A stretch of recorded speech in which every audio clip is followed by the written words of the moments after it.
Uh, I just want to give her this opportunity to. I'm gonna just hand the mic over to you tonight, and we're looking forward to hearing what you've been doing.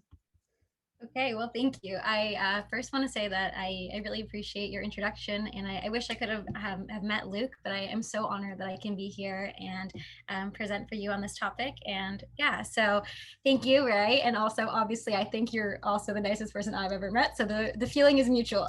So I will move forward in the presentation, though. I'm really excited to be here with all of you tonight. So thank you. I can't believe I have people from Australia. That is super fun, and I hope we can just have some fun here tonight. So youth telling their stories in research, the self-expressed stories of non-speaking youth. And so I'm Sam. I have a master's in global health, and I'm a PhD candidate at Queen's University. And so for the agenda today, I'll start by sharing my PhD project with you. So what I've been up to for the last 4 years. Then we'll get into the idea of how we can ensure youth are at the center of research when they are involved in the research. And then we will get into sharing results. So when youth are involved in research, whose story is it and how can we make sure that the results are shared appropriately? And then finally, we will, I don't know, why am I, it's not moving. Something sticky on the computer. Let's see, there we go. And then we'll get into discussion and your thoughts about what I have just laid out for you. So like I said, I hope we can have some fun today. So Gru will help us through each of our agenda items. Hopefully you know who Gru is. And we'll start with number 1. So sharing my PhD project with you. My project focused on the emotional well-being of children and youth with severe motor and communication impairments. So this group of children and youth are individuals who are unable to speak, write using a paper and pencil, or utilize a standard computer keyboard. And these are individuals between 5 to 25 years old, and that criteria was set out because of international standards of being able to stay in the education system up to 25 years old. As well, we did not include individuals with an autism spectrum disorder diagnosis, and this is because of kind of related neurodevelopmental aspects that are related to emotions that would be better to be studied on its own. So what we get into next is what is emotional well-being? Well, emotional well-being isn't necessarily concretely defined in the literature for pediatric or adult populations. Sometimes it's conflated with terms such as life satisfaction or quality of life. However, we know that there's emotions involved in different emotional states. So there's the happiness, excited, sadness, all different sorts. And so what we kind of first set out with was a kind of working definition of positive or self-relational aspects of child and youth shaped from emotional experiences. So what does that mean? Well, what we're really focused on is figuring that out. And so what we did is we explored the indicators of expression and components of emotional well-being. And what I mean by that is that indicators of expression, well, when I'm feeling sad, I can say to you, I'm not feeling great. Well, how can children and youth who are unable to speak tell us when they're feeling sad? They may show us through their facial expressions, using specific augmentative and alternative communication, their body language, etc. And components of emotional well-being, we don't know specifically what they are. However, they may be similar to children who are typically developing, but without exploring this, we won't know for certain. The traditional method, or what's currently being used to understand health information or health and well-being information of children who cannot self-report for themselves, are called proxy reports. And what proxy reports are is that you can provide information about the individual using surveys or interviews of self-report directly about this specific individual, and you're speaking directly for them. So this may not be able to have such a, let's say, comprehensive understanding of the child's emotional well-being. So we had an idea as to how we might be able to do this other than using proxy report. So therefore, here comes my PhD project. And so I'll set it up for you, and then we'll go into an example of the process of how I went through phase 1 and 2. So phase 1 was a photo and video based method, and I loved using this because it really brought photos and videos to life as to the daily life of children, youth, and their families. So primary guardians took photos and videos, like I said, in daily life that showed us the indicators and components of emotional well-being. So just want to add in here that this was actually a positive of COVID, is that I was able to do this. Prior to kind of my beginning proposal of my project was that I would actually be able to have participant observations. So I'd go into the homes of children, families, and be able to actually see what daily life was like. But because of social distancing measures and everything else that COVID-19 brought, this unique, innovative method was used, which I'm really excited about. So I'll explain why I'm excited about it in just a little bit. But after I got photos and videos from parents or primary guardians, I then also, my second phase 2 was qualitative interviews.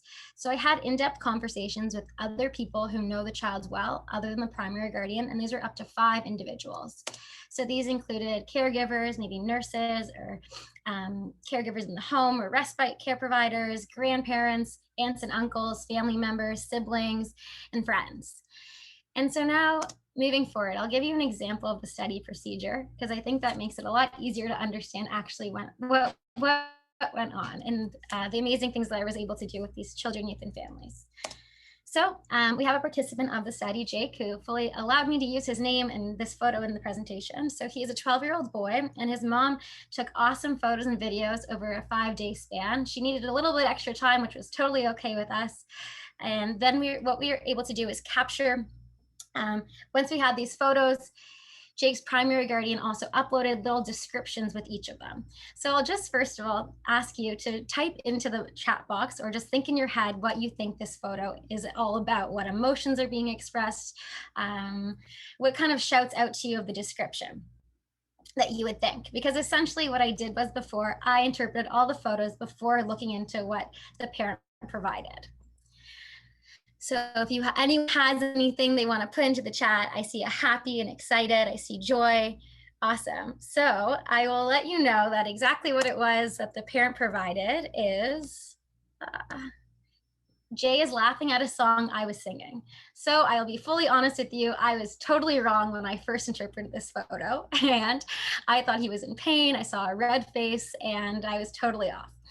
So then what I ended up doing is that after looking at all these photos and videos, I had an interview with the primary guardian, and we went into more depth of what this photo really means. So I'll provide you with the narrative that I have, and we can listen in on an audio recording. He's absolutely cracking up. And I'm pretty sure we are listening to music or I'm singing a song or something. I'm so glad I take pictures like this.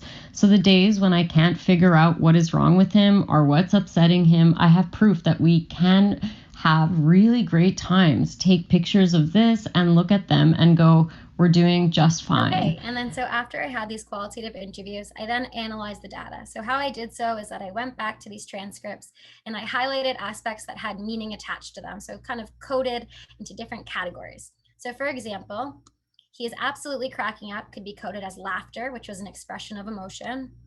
Listening to music, or I am singing a song, was music, which was a preference for lots of children and youth. So the days when I can't figure out what is wrong with him or what's upsetting him, there's uncertainty in being able to detect or interpret emotional expressions. And finally, we can have really great times. We're doing just fine. This was a theme related to having a good life. Then after the primary guardians were interviewed, so there was actually 9 families and 9 primary guardians that were interviewed, I then met with up to 5 individuals for each child or youth. And so I interviewed Jake's grandmother, Jake's caregiver, and a stepfather. And this helped us understand Jake through different relationships and different contexts. And as well, there was 21 other individuals that were interviewed aside from the primary guardians. Okay, so after how I've explained to you that we coded the data, different themes and sub-themes and overall domains came forth. So we have 4 domains, and each domain consists of, in total, 9 themes. So under core attributes, we have physical health and pain and individual characteristics. Under personal experience, emotional experiences and meaningful feelings. Under surroundings, this was a really, really big domain. We had interaction with social environment, that's life, and interactive production or regulation of emotion. And expression and reception, which was made up of the themes, indicators of expression, and detectors or interpreters. So from the data, we have a conceptualization of emotional well-being with the child or youth in the center of our conceptualization. Now we'll move on to our next point of the agenda is how do we ensure that youth are actually at the center of our research? So what I mean by this is that even though the youth and the child or youth was at the center of our conceptual model, I think we can do a better job at actually making sure they're at the center of our research and findings. So I think that why I was so excited about this visual photo voice or adapted photo voice method that I use is that these visual representations really bring the research to life. I had about 108 photos and videos, and now instead, I think I broadly went over the findings, but I'm going to do this for you now with the photos and videos more specifically to help you understand each theme and sub-theme and center in on the child or youth. So let's go back and move to number 1, the domain core attributes. Like I said, physical health and pain and individual characteristics.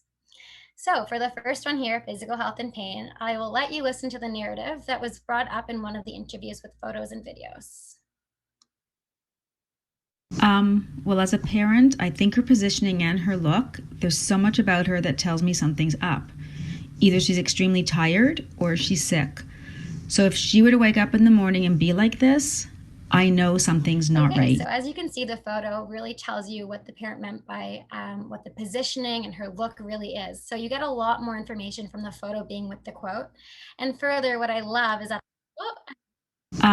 well, as a parent, I think her positioning really great contrast when you have the other photos, and you can see how Chloe is generally a very happy girl, and there's a stark difference to when she's not feeling herself. All right, individual characteristics is one of my favorite themes, so I'm really excited to share it with you because these are kind of the positive aspects, or often positive aspects, that are not always shown in the literature. So we kind of more so focus on biological or medical aspects of the children's lives or youths, whereas you get to see Callum over here with his mustache on his face looking all happy, and I'll let you listen to the narrative now. This just shows his personality. He likes to be goofy, he likes to be touched, and likes people to know. Like, I put this stuff on his face and do that. He's always up for anything like that. He's not embarrassed about anything. So, I mean, he has a pretty good self-esteem in that regard, where he's happy to be silly, and this picture really shows that. He also ultimately wants to be part of the fun. Other aspects of individual characteristics spoke about different preferences, so what were likes and dislikes, and I think a lot of the conversations about personality traits brought up individuals being kind, funny, like Rachel said, a lot of jokesters, and just being really caring individuals that it was, and also happy, just in general, very content, happy children and youth. The next one is personal experience, that domain, and that has emotional experiences and meaningful feelings. So if we look at emotional experiences, this includes emotional states, but also magnitude of emotions, or magnitude of expression. So I'll play the next one for you. His body position is a big response. When he lifts his head up and tilts it back and pushes forward with his arms like he is, that's a big expression. And the sounds he makes and the look on his face is what distinguishes it from a positive or a negative, but it's a big response. So I think, once again, the picture just adds so much to this narrative, and then the following photos that were also provide even more. So like the primary guardian was saying with a positive or a negative, you can see from the next photo, this is the face that she had kind of said, this is positive, and that's what his face was at the time. So you're able to see the different angles and really brings the participant's experience to life.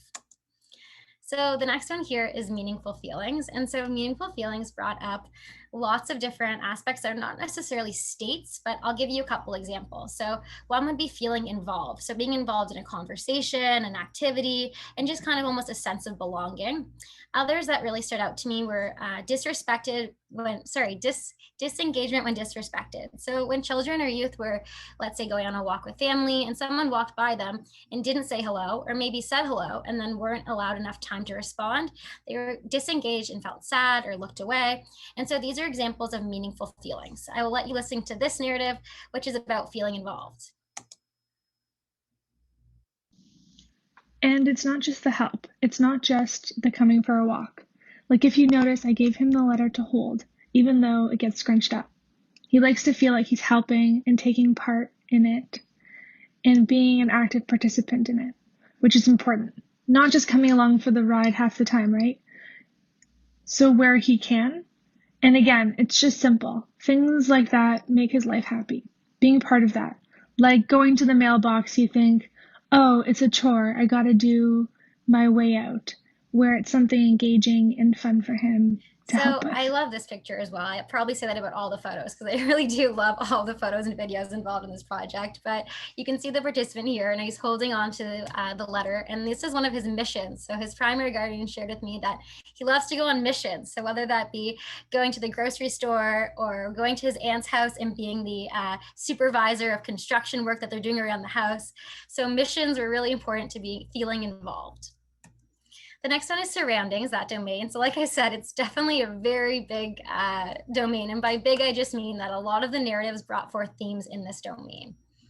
So let's move forward. We have social environment. Social environment brought up themes related to activities and participation, play, and also places. So we have a picture here of a participant at his cottage, and I'll let you listen to the narrative first. Matthew, I'll say it and then you can confirm if I'm right. Matthew loves being outside. We used to do a lot of camping and spending time at the cottage. So being out in nature and being out by the water makes him feel really peaceful And so and the safe. primary guardian of this participant shared with me how the stark difference of our photos, how his eyes here are very calm and his body position, as well having his arm by his head is comfortable for him. And he's really just in a calm and happy, peaceful state while being at the cottage. All right, the next one involved in this domain is interactive production and regulation of emotion. And so this one brought out themes related to attachment and co-regulation. And it really showed us how primary guardians have these co-regulation strategies that they use to help regulate the child or youth's emotions, maybe in stressful events or adverse events or just throughout the day. So I'll let you listen here. Covering her eyes will sometimes calm her down just because it blocks out all of the sensory stuff, you know? Or if I sniff her neck, like if I cover her eyes and I sniff her neck, right? Kiss her, she'll calm down. You know, blowing on her face sometimes. I just say, do you need a big smooch? And I'll give her a really big wet kiss right on the mouth and make lots of noise, you know? And then she just starts smiling.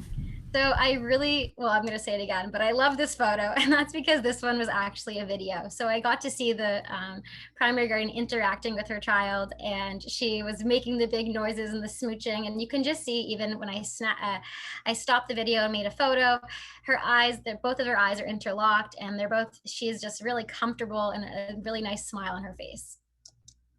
So the next one is that's life or challenges. And these are the adverse events, the negative kind of things that can happen that are out of our control. And so this one is an interesting theme, because essentially when you think of a photo, you're taking pictures of memorable events that are really positive. You take a picture, you say cheese and you smile. Whereas when you have these hardships and you're in the hospital or things that are not in your favor, you don't want to be taking photos of them. So I'll let you listen to this quote.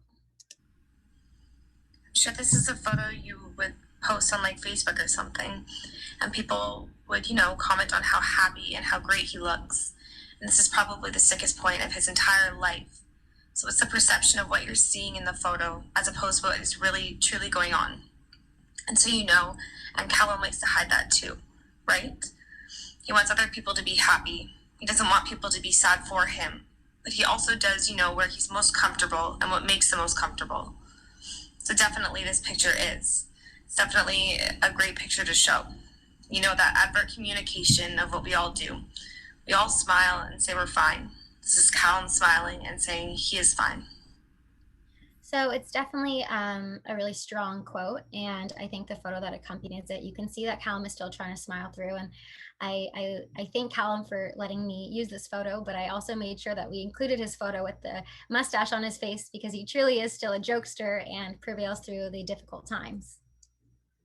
So the last domain is expression and reception. And so we have indicators of expression and detectors or interpreters. And so indicators of expression, these are the signals or the cues that relay information about emotional states or emotional well-being. And so some of them are more obvious, like the following. I will explain to you. I think it's a common face, for toddlers when they're sad. So probably he does that. So as you can see, the pout that comes from on the picture over there, and then in comparison, this is also a very obvious smile where the child is fully lit up and he's looking really happy. So I also just want to say that some of the indicators of expression aren't as obvious. talking with primary guardians and other familiar people, I had learned that, sometimes it's just a lift of an eyebrow that means that someone's is proud, sorry. Or maybe it's a change in a tongue positioning, these very small cues that have a lot of meaning and are indicators of expression, especially to the people who know them very well. So our last theme here is detectors and interpreters, and I will let you listen to this audio first. She just needs the support of an attentive communication partner and help to navigate the computer technology. And so this theme involved the people and also the communication devices or assistive technology that can be used to help the individuals receive the indicators of expression that the children youth use. So things that came up in relation to actually the traits of the people who were trying to interpret the indicators were related to having patience and taking the time to build a trust with the child or youth, and also to slow down and really actually wanting to know what these expressions were. So you had to have drive and be dedicated to know how the child expresses. And you can see in the photo that there's actually an individual that's helping the child use her device and the device itself. So now we go back to the conceptualization of emotional well-being, and you can see how it's really different and way more meaningful when we include all of these photos and videos. So thank you for letting me bring you back to that. I want to add that there's one more way that we can also bring children and youth to the center of research, at least from what I've done. And so that's making sure that we have interviews other than just the primary guardian involved in the process. So why I think it's important to include qualitative interviews with other people is that they have a different understanding of the child or youth outside of being someone's child.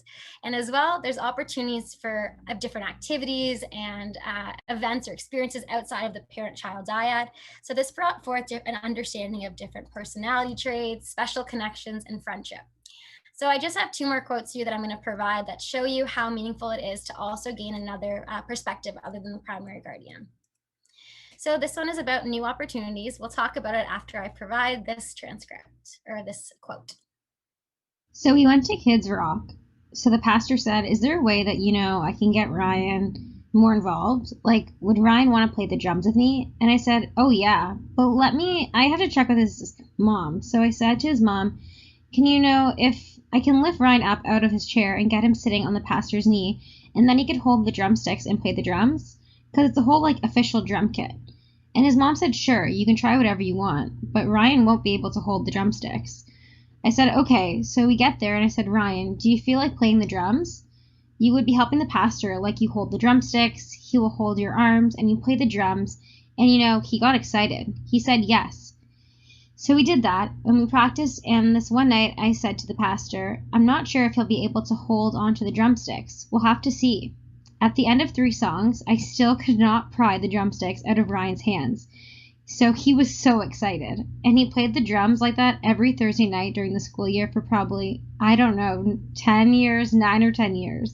So as you can see as you can hear from the quote, the primary guardian enables so many different opportunities. It's not the primary guardian that wasn't open to it, but the other person involved in the child or youth's life just had a different capacity. She was involved in Kids Rock, and she said, okay, let's get Ryan involved. And so he was able to try something new and expand his capabilities. So I really think that shows you the different opportunities that come from learning what we can learn from other people other than the primary guardian. So the next one is friendship. I had interviewed also people involved in children and youth's life who are more similar age to the participants. So let's listen to this quote. I think that now, I think we're more. It's like a nursing, but it's also a friendship, other than a sister. I was the youngest person he had hung out with in a very long time, so I think I brought a different kind of energy, just because his other nurse and his mom are similar in age. Yeah, so I think that was cool. There was one time where I set up his computer for him, and he actually went to the prompts and made a sentence that was you're my nurse and my friend. And I think that was that hit me, and I was just okay, I've made it. We get along and we're good. And that was just a very nice affirmation that I'm doing my job well. But Callum also sees me as a friend too. So so you can also just see the really special bond that the caregiver and the child had, and that it was really meaningful for Callum. So overall, I think it's obvious that youth telling their stories matter, and that's through their photos and other people, even though they may not be able to tell us through writing, speaking, or using a standard computer keyboard.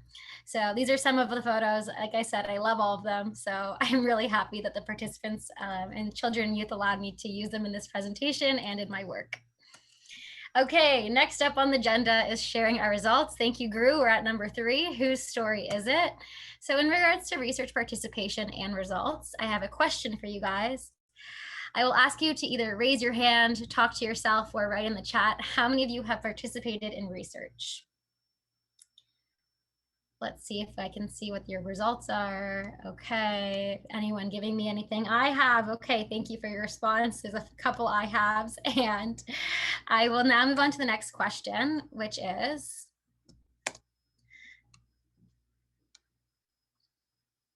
how many of you have not been presented the results, or the results were difficult to understand? So for those of you who have been involved in research. So just a little food for thought to think about that for a moment. And so this brings us to the question of whose story is it? So there's data being collected about children, youth, and families, and we learn lots from it, but whose story is it? Well, it's the children, the youth, and the families. So we're all learning, but in reality, why wouldn't we bring it back to families and share with them how they've helped us so much, and we both all learn and engage and connect. So what I'm really excited to share with you is what I did for my project, is that I basically collected what I thought was the main findings and what I'd be then sharing in publications, and made it into a format that could actually be sent back to families and was meaningful to them, or what I would hope to be meaningful to them. So I will share with you the video that I provided, and so you can sit back and watch for the next 3 minutes. Hi, I am Sam. You helped me learn a lot. Coming up are the things I learned. We wanted to know how to tell if people are happy or sad when they can't tell us with speaking or writing. Your mom or dad took pictures and videos of you in your everyday life.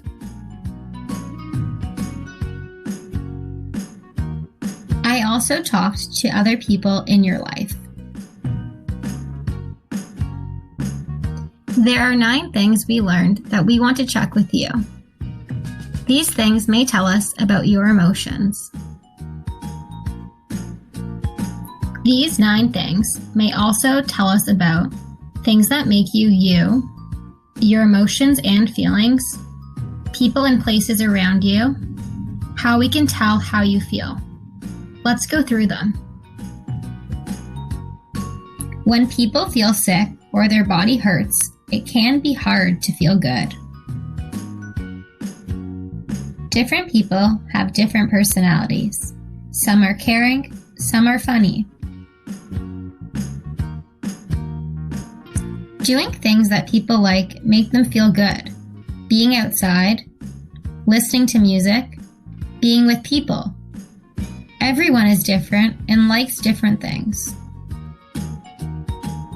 People have different emotions. Emotions can be big and small. People can have special moments that involve fun and feeling involved. Doing new things and activities help make people feel good. Friends and family can help people feel better when they are unhappy. Hospital visits or doing things someone does not like can be upsetting. Feelings or emotions can be shared by sounds, faces, body movement. Friends or family in someone's life can tell what they are saying.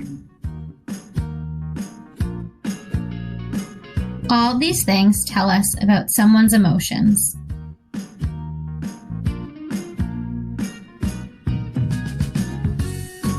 Do you agree with the things I learned?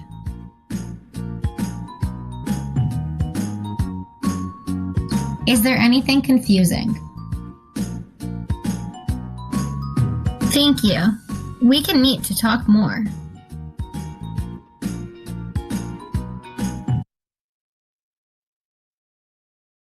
Unmute. Okay, so that is the video that I was able to share with almost all of the children, youth, and families. And so this was a really meaningful experience for me, and I do hope that the families agree, but it was really great to bring the information back to the families. And I intentionally didn't use the photos and videos of the participants because I wanted to make sure at first it was how they want to be represented, and it was the information was accurate, and it was just, I think, an awesome opportunity to involve and connect. So I would encourage other researchers to do the same. I think it's important that, it's not just about the publications, but to actually go back and make these meaningful connections with families, because I would say that's one of my favorite parts of this last 4 years of my PhD.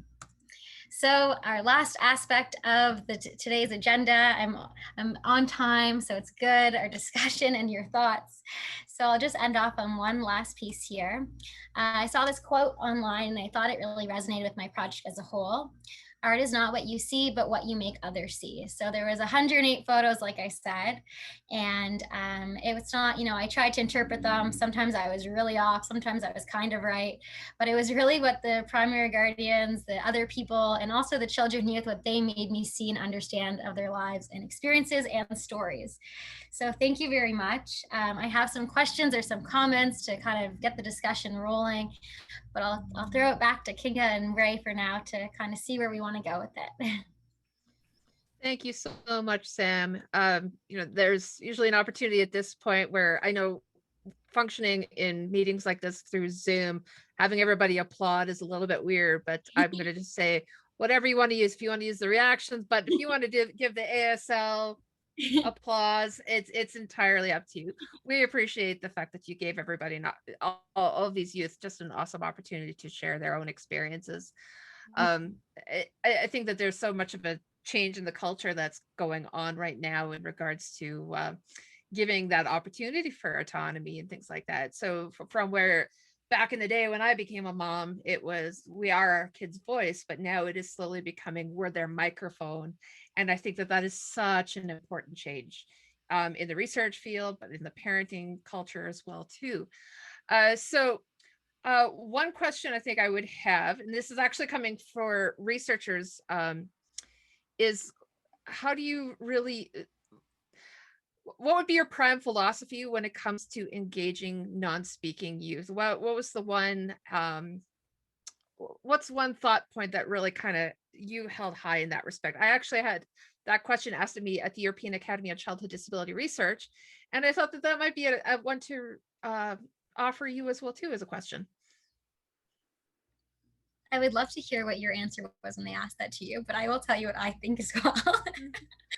I think it was definitely a learning process for me. I don't think there's one answer. I think that, of course, with engaging with anyone is just respect and making sure that you do things authentically. So I think when I engage with primary guardians to begin with, I tried my best to make sure the research actually was accommodating to what they felt comfortable with, and then always giving the opportunity to include the child or youth where possible. So always welcoming them to qualitative interviews or meetings or in any way possible. I wanted to make sure that it's a little bit harder, I think, definitely with Zoom, because when you're interacting over Zoom, there's definitely that additional aspect where having focus on the computer and different kind of, if there's devices used. So, but that's my answer there. I would love to hear what you said, Ray, in response to the person who asked you that.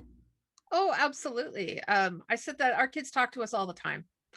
It just may be in unconventional ways. Now, I can't exactly provide a methodology for every study out there and all the unique trajectories that come out of specific projects, but at the same time, when I think you carry that idea in mind, you find spaces. You just have to be really mindful of it and sometimes take a slower path in order to get there.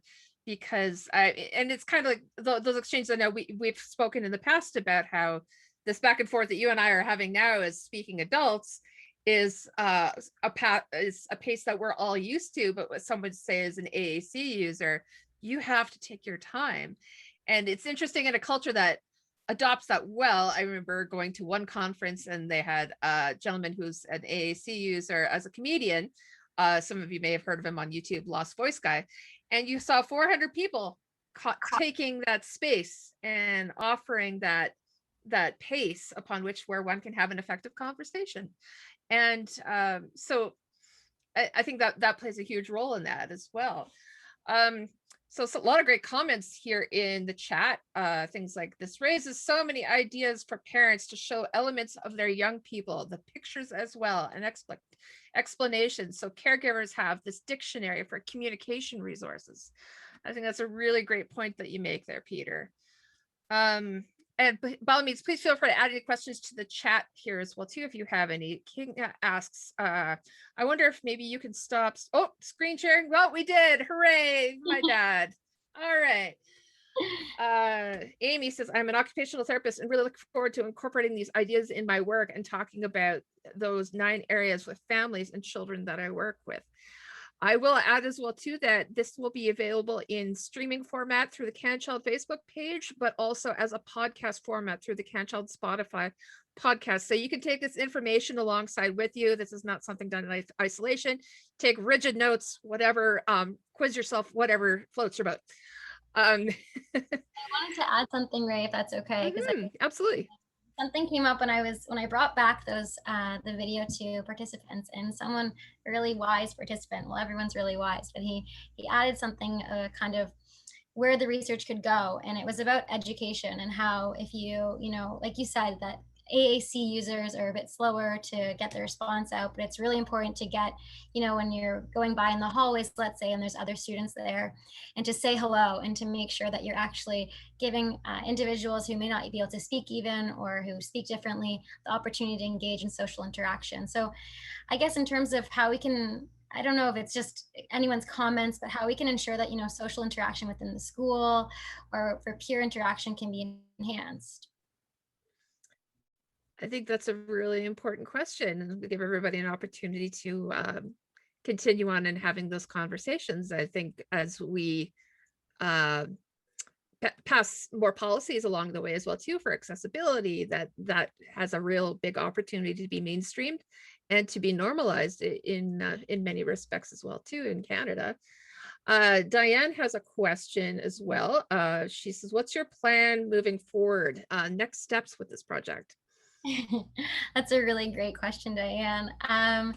I think there's a lot of possibilities, and I'm really excited to see where it goes. I think I'd really like to add sort of a focus also on pain and seeing how, as well as emotional expressions, how, we can understand indicators of pain, because some of these children and youth may experience pain in their daily life or related to surgeries and different more so painful experiences. So that's one aspect.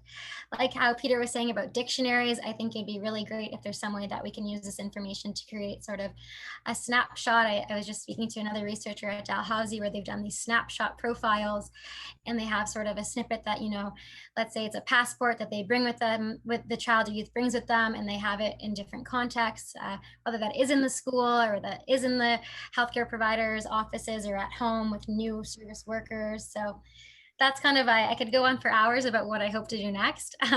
You have any suggestions, Diane? I'm eager to do lots with the research. So thank you for your question. Oh, and I love Kathy's comment here too. I love the idea of amplifying the student voice. This is so key in education. Stephanie mentions being a part of your research was a great experience for both Matthew and myself. Would love to see your research shared throughout medical and education systems. I think that is so vital right now, and perhaps that it's something that can be imagined in the future. I look forward to what you do with it in this respect. Do you have any takeaways, Sam, in regards to these dynamics and how parents could potentially utilize them? Just because we're not really gifted with frameworks in the past in that respect, and to put context to nonverbal dialogue. And so sometimes I know as a mom I would get, so how do you know what he's saying? I was like, well, how do you not know what he's saying? I mean, right now he's basically telling you to go away. Things like that. So how do we start to contextualize this in a way as well to increase education in that respect? you know what, I don't even know the right or the way to answer that question, because I think I would say it's one part of being a mom or a dad or a parent for children and youth that I think you definitely get that sixth sense, but it's also just having the time and engaging with the individual like through a long period of time that you learn these things. And I didn't know of this before I started this research. It's something that I really have gained, that I'm so happy that I've learned about, is kind of like you said, like, how do you not know? And there's just like, I got to have these pictures and videos that really showed me, and I'm like, this is awesome. Like I literally, I thought it was like I had actually gone back, and one of the participants, I went through all of the video, or a couple of the participants, they gave me a yes, no of every single theme and sub-theme. So I had gotten to see that small little indication that they use, whatever it is, whether it's their eyes or their hand to grab onto something. And it was obvious. And I know that there's ones that are more, that are even smaller, or, you know, like you said, like the go away, and you can just tell that one. But I don't know how. It's definitely, hopefully a passport or something could be used that could help kind of facilitate the meaningfulness that familiar people have of these cues. But I'm curious to know what other moms also think of this, or dads, sorry, I didn't mean to say it like that, but our primary guardians, whoever knows these cues, how you think it'd be best shared with other people. By all means, feel free to take yourself off of mute as well too. We would love to hear what you have to say. I do love what Peter said here though too. It's because you wanted to and you listened. That's such a huge part of this, and it's so frustrating in that respect. Is just take the time. You have to learn the language, and that's individual per child, and it's just that's what you do.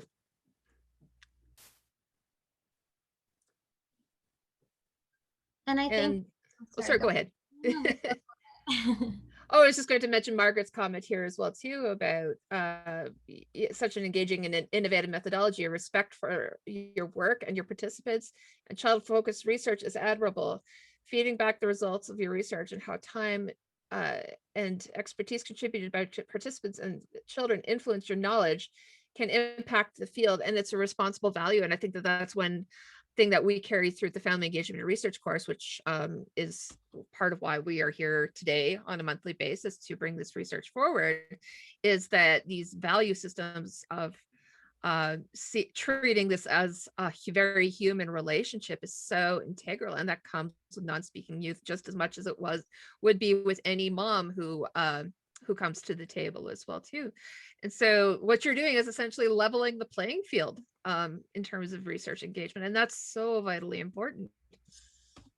I have a question, actually. I'm curious if any primary guardians or parents would like to answer, but I was just curious. I don't know, I didn't share this in the presentation, but I recruited fully through social media. So I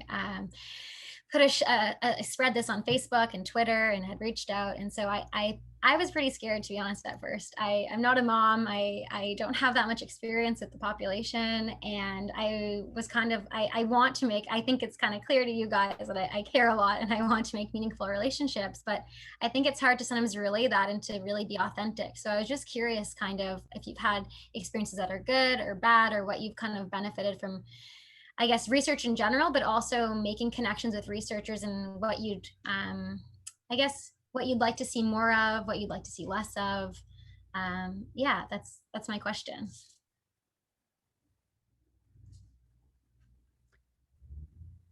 And this could be an open opportunity to just be a little honest in that respect. I think sometimes we get so caught up in the process that sometimes just the needs of others can get missed and things like that. And when we can come together compassionately to talk about stuff, that mitigates the potential for bridges being burned.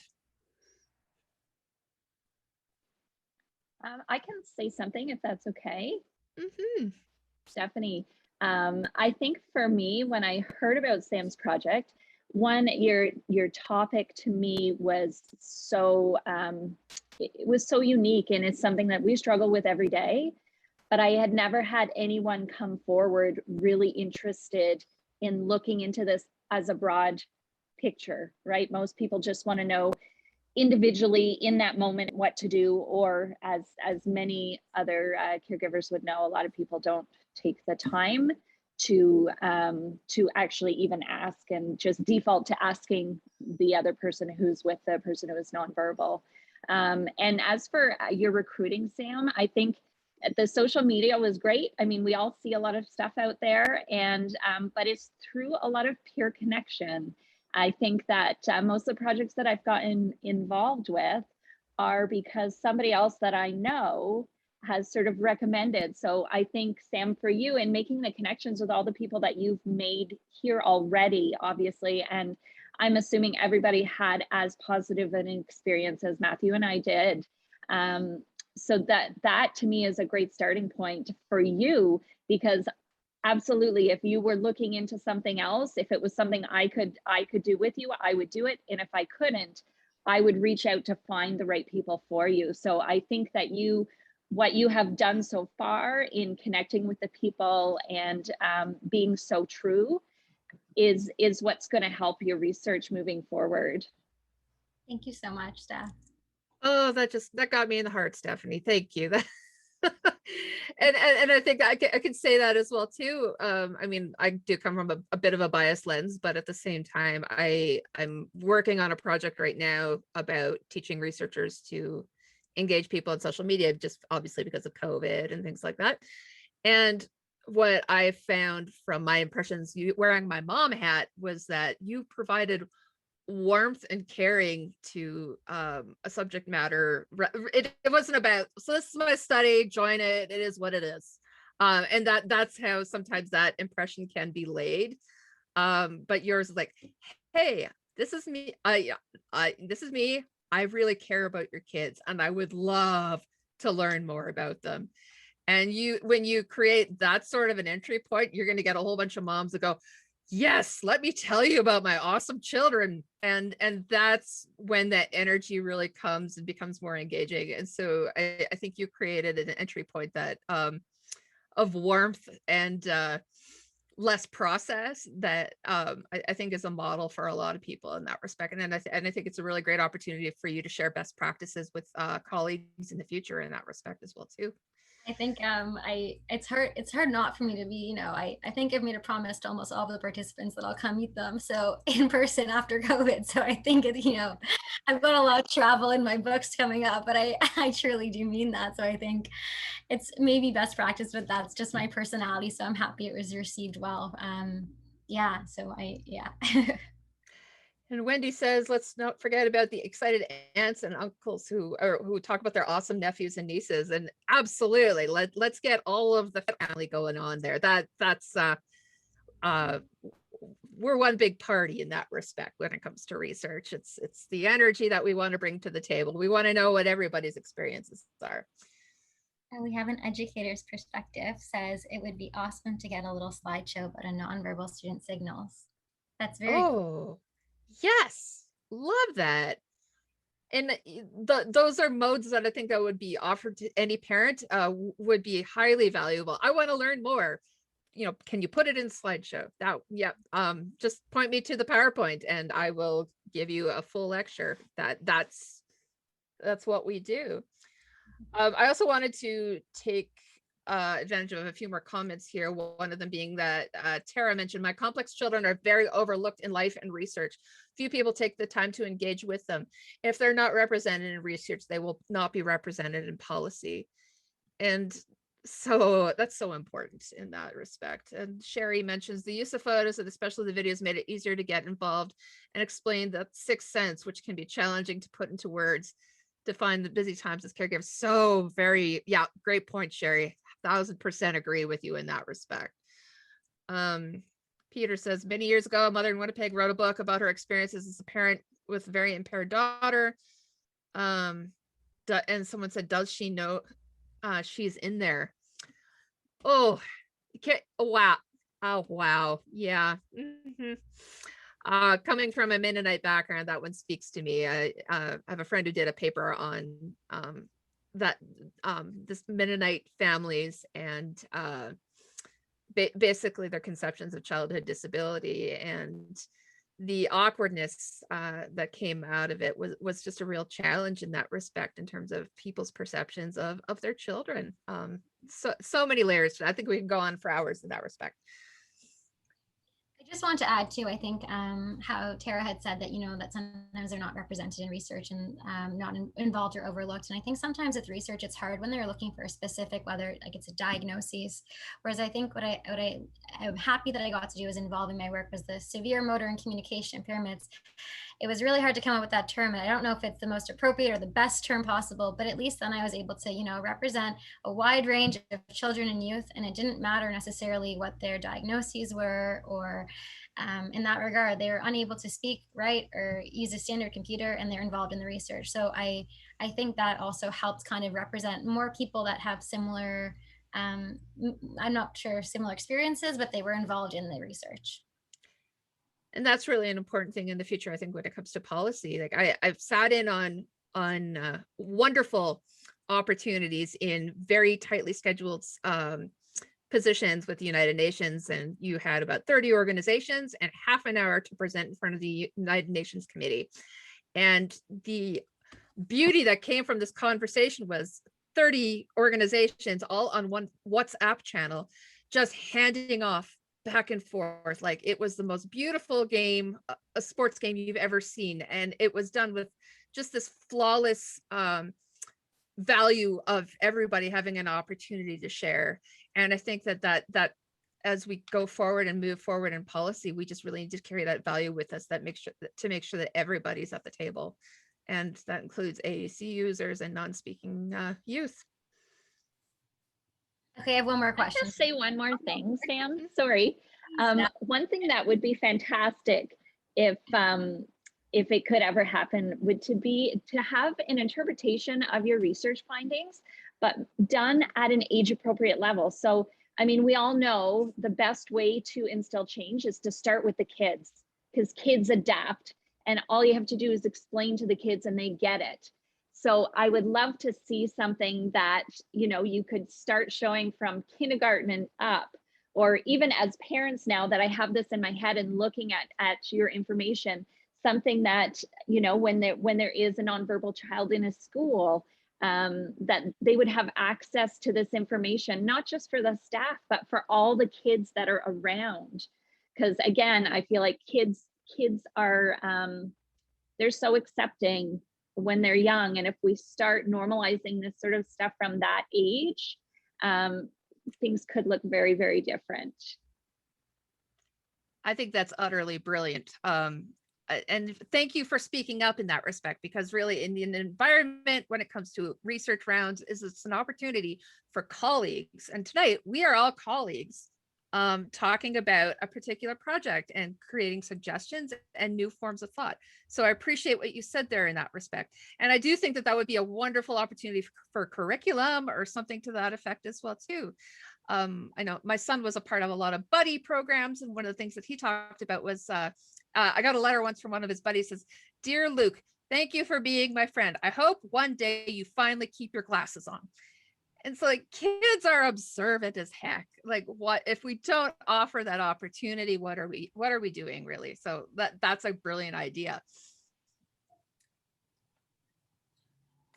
I think it's also great too about the environment that we create here is that we can innovate and think about how maybe there's future partnerships in this room here tonight. Who knows? And that's an environment that I think that's really great for parents. And a bit of personal advice too is that sometimes it's okay to speak up and say like, maybe this is something we can do in an advocacy standpoint. Can I use your information to talk to my school board? Things like that. That's what we want to see here with moving this information in as many vectors as we can possibly imagine. And so we're really just happy to have you here tonight. And also Sam left her email there as well too, which is so if you have any questions, you can continue that further. And I'm actually going to put mine in the chat here as well too. And can we put up that last slide as well? I'd love to. Just give me 1 second. For sure. There we go. There's mine. And there you go. One here. So thank you guys so much. It was really a pleasure chatting with all of you, and thank you for joining me tonight. So what brings us here tonight, was on behalf of the Family Engagement and Research course through CanChat, which is an opportunity for researchers and parents and aunts as well too. Let's put aunts in there to participate as partners in research and to learn how to do that in the most authentic ways possible. And so if you have any questions, I have also put my email in the chat as well too, or you can access any of the ones in the slide as well too. And we can talk a little bit more about what it would mean to join the course, which is a 10-week free, fully funded opportunity for you to participate in. Next month, join us for an engaging talk about post-traumatic stress with families with neurodevelopmental conditions. And it's going to be a tough one, I will say, but at the same time, an extraordinarily important one. And so we look forward to sharing that with you next month. And you can get more information as well through the Eventbrite as to when that goes on. So stay tuned. So that'll be on August 25th. Thank you, everyone. This was fantastic. We look forward to continuing on these conversations on a monthly basis. And thank you, Sam, for all that you do. And we wish you just all the best as you continue on in your career and move forward as well. And have a great night, everybody.